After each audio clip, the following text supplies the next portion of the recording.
Let's improve English. आइए फिर से देखते हैं कुछ यूजफुल हिंदी सेंटेंसेस का इंग्लिश ट्रांसलेशन। मुंह मत बनाओ। कभी कभी हम किसी को बोलते हैं ना, मुंह मत बनाओ। Don't make faces. Make faces का मतलब होता है मुंह बनाना। डोंट हम बोल रहे हैं क्योंकि हम उसको मना कर रहे हैं। ये एक इम्पेरेटिव सेंटेंस है। डोंट मेक फेसेस, मुंह मत बनाओ।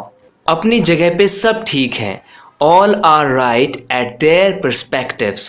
परस्पेक्टिव का मतलब होता है उनका भी अपना सोचने का अलग तरीका है, अलग कंसिडरेशन है, उनका परस्पेक्टिव अलग है और अपने अपने परस्पेक्टिव से सभी सही हैं, राइट हैं। All are right at their perspectives. तुम तो पीछे ही पड़ जाते हो। जैसे कभी कभी हम किसी को कुछ बोलते हैं फिर वो पीछे ही पड़ जाता है उसी बात के। You just get after me. You just get after me. To get after somebody का मतलब होता है किसी के बिल्कुल पीछे पड़ जाना किसी बात को लेके। पता नहीं राहुल कहाँ रह गया, पता नहीं राहुल कहाँ रह गया। I don't know where Rahul has left. Leave का मतलब चले जाना होता है। where राहुल has left यानी पता नहीं राहुल कहाँ चला गया, कहाँ रह गया। I don't know where Rahul has left. आखिर कब तक बात को छुपाओगे, कब तक बात को छुपाओगे। For how long will you conceal the fact? The fact का मतलब जिस भी बात की बात हो रही है, कोई खास चीज, कोई बात। For how long will you conceal the fact? Conceal मतलब छुपाना होता है। तू उस दिन से ही मुझसे झूठ बोलती आई है। कोई किसी को ऐसे कह रहा है तो कहेंगे You have been lying to me since that day. Present perfect continuous tense है क्योंकि कोई काम पास्ट से हो रहा है और अभी तक होता ही आ रहा है।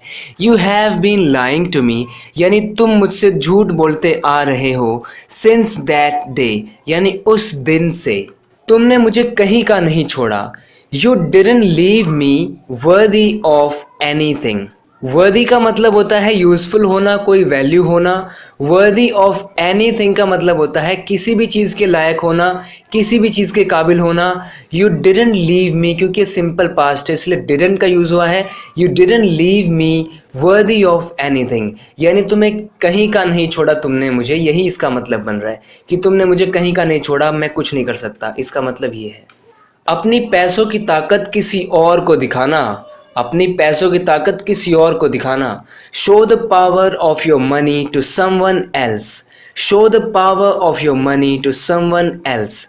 समवन एल्स का मतलब होता है कोई और यानी किसी और को दिखाना। शो द पावर का मतलब पावर दिखाना, ऑफ योर मनी अपने मनी की, टू समवन एल्स किसी और को। मैंने 500 रुपये के आसपास दिए थे इसके, यानी कोई चीज़ है आपके पास, आप कह रहे हो इसके मैंने लगभग 500 रुपये दिए थे, आप भूल गए हो एग्जैक्ट प्राइस क्या था।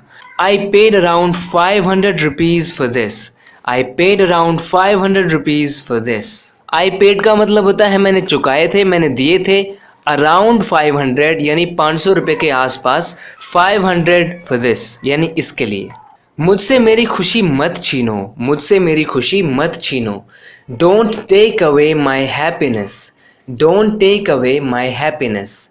यहाँ पर आप फ्रॉम मी भी लगा सकते हैं सेंटेंस के एंड में। Don't take away my happiness from me. लेकिन टेक अवे माई हैप्पीनेस का मतलब यही हो जाता है कि मेरी खुशी को मत छीनो। अब मुझसे छीनी जाएगी ना, किसी और से तो नहीं, तो वो लगाना इतना भी ज़रूरी नहीं है। Don't take away my happiness. मैंने कहा था कि आऊँगा और मैं आऊँगा।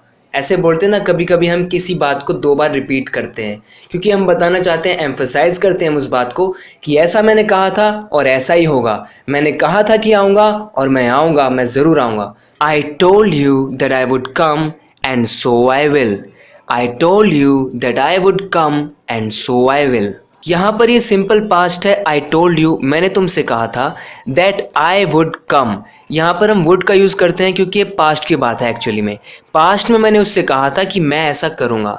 That I would come and so, और इसीलिए सो आई विल। यहाँ पर मुझे आगे एक्शन दोबारा लगाने की ज़रूरत नहीं है, दोबारा कम बोलने की ज़रूरत नहीं है, आई विल कम बोलने की ज़रूरत नहीं है। यहीं पर बात पता चल जाती है कि मैं वही कहना चाह रहा हूँ। I told you that I would come and so I will. मैंने तुमसे कहा था कि मैं आऊँगा और मैं आऊँगा। अब आप इसमें अलग अलग चीज़ों को चेंज करके अलग अलग टाइप के सेंटेंसेस बना सकते हैं। आपको सेंटेंस के स्ट्रक्चर को अच्छे से समझ लेना है बस। जैसा कहता हूँ वैसा करो। डू एज आई से। बिल्कुल सिंपली हम ऐसा कह सकते हैं, डू एज आई से। जैसा मैं बोलता हूँ वैसा करो। देखो मैं तुम्हारे लिए क्या लाया हूँ, देखो मैं तुम्हारे लिए क्या लाया हूँ। Look what I have brought for you. Look what I have brought for you. Bring की थर्ड फॉर्म brought है और brought का यूज़ हमने इसलिए किया है क्योंकि ये प्रेजेंट परफेक्ट टेंस है, इसके अंदर have के साथ वर्ब की थर्ड फॉर्म आती है। Look मतलब देखो, what I have brought कि मैं क्या लाया हूँ, for you तुम्हारे लिए। मैं कुछ देर सोना चाहता हूँ। जब इंसान थक जाता है तो वो बोलता है ना, मैं कुछ देर सोना चाहता हूँ। I want to sleep for some time. I want to sleep for some time. Want to का मतलब चाहना होता है, इसे स्टाइल में शॉर्ट में हम wanna भी बोल सकते हैं। I wanna sleep for some time यानी कुछ समय के लिए, कुछ देर के लिए मैं सोना चाहता हूँ।